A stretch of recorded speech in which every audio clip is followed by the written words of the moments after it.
We're all familiar with Sir Isaac Newton's three laws of motion.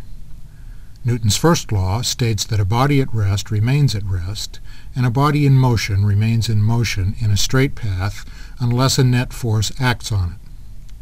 Without restraint, these crash test dummies are hurled forward in simulated accidents. Newton's second law states that the acceleration of a body is proportional to the net force acting upon it and is inversely proportional to its mass.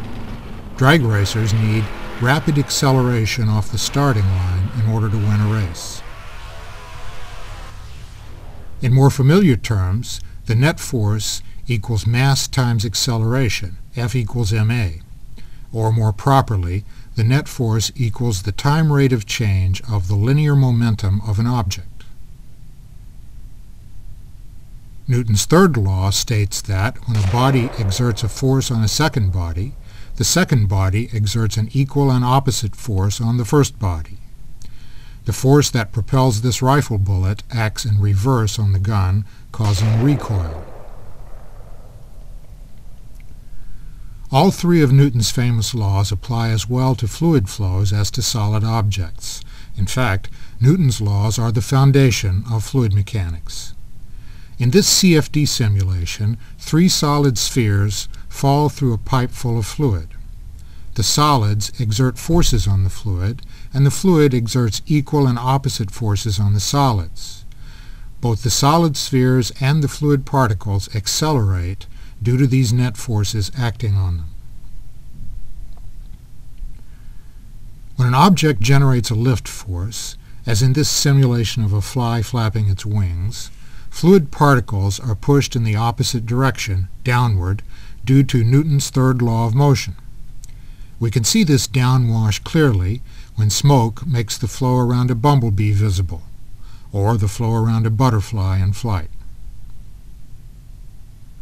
The same thing happens with man-made flying objects like this helicopter simulation.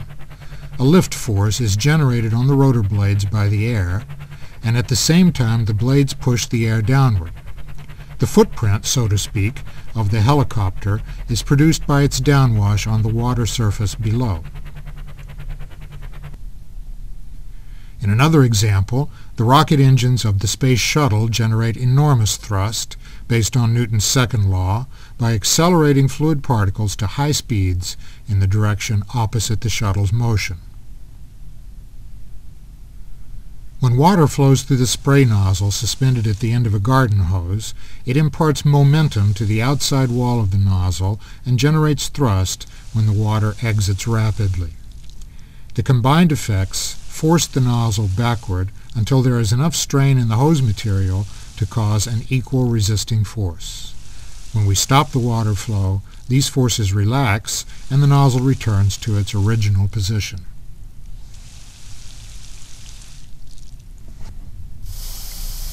Here, a jet of shop air impinges on a scale. We can see the airflow using the Schlieren optical method. The air jet impinging on the scale produces a measurable force, shown by the digital readout, since all of its momentum is transferred to the plate on the scale. Here's an appropriate control volume to analyze this process. A sum of the forces and the momentum fluxes in the vertical direction, using the Reynolds transport theorem and Newton's second law of motion, reveals that the reaction force measured by the scale is simply equal to the momentum flux coming out of the nozzle. The momentum flux of a fluid is the product of its velocity and mass flow rate. Thus we can get about the same momentum from a high-speed jet of a light fluid like air as from a slower jet of a dense fluid like water. There are many interesting and useful examples of such momentum control volume analyses. Here's one showing a control volume for a wind turbine. If we know the wind speed and power output, we can analyze the forces on the wind turbine and determine its efficiency. In this case, a ping-pong ball is suspended in a jet of helium. The sum of the forces involves the weight of the ball acting against the upward pressure and viscous forces produced by the jet.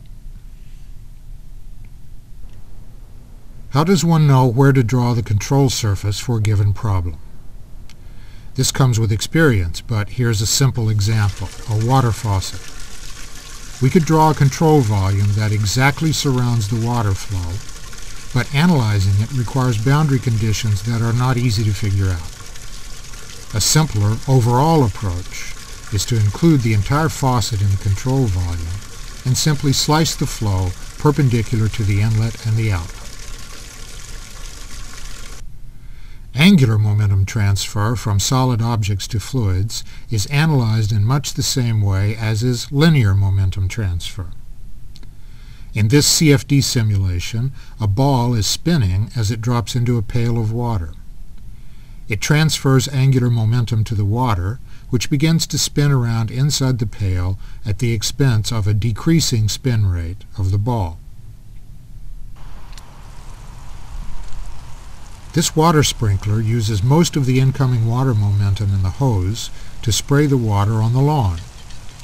A little of the momentum, though, is used to rotate the sprinkler by orienting the nozzles at a slight angle with respect to the center of rotation.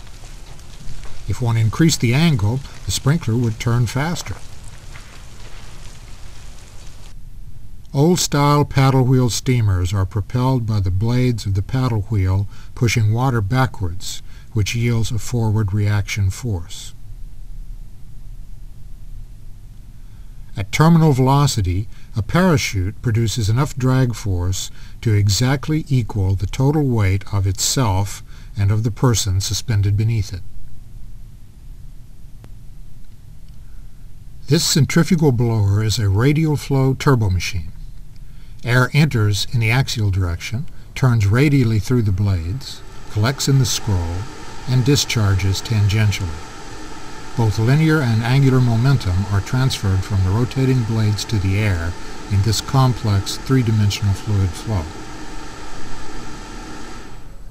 Here's a simple homemade model rocket test stand that indicates the rocket thrust by the deflection of a spring-loaded pointer. An equilibrium position is achieved when the spring force exactly balances the thrust. Many airplanes have clamshell-type thrust reversers that close in the jet exhaust and deflect it slightly forward, thus providing a component of reverse thrust to slow the aircraft upon landing. Finally, a jellyfish draws in surrounding water and expels it backward using its momentum to provide forward thrust. During intake, water is drawn in from all directions with negligible thrust compared to that of the highly directional jet of expelled water.